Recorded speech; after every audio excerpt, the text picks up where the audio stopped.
सच आखा मेरी तां औकात नहीं कि जिन्ना कीता देवां तैनू मोड़ के।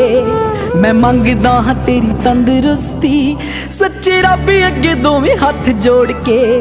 मैं मंगदा हां तेरी तंदुरुस्ती सच्चे रब अगे दोवें हाथ जोड़ के। मेरे हिस्से दे भी दुख सिरां नाल सैंदा अपने जो दिलां च लको गया। बापू तेरे करके मैं पैरां ते खलो गया। तू सैकलां ते कट्टी ते मैं गड्डी जोगा हो गया। बापू तेरे करके मैं पैरां ते खलो गया। तू सैकलां ते कट्टी ते मैं गड्डी जोगा हो गया।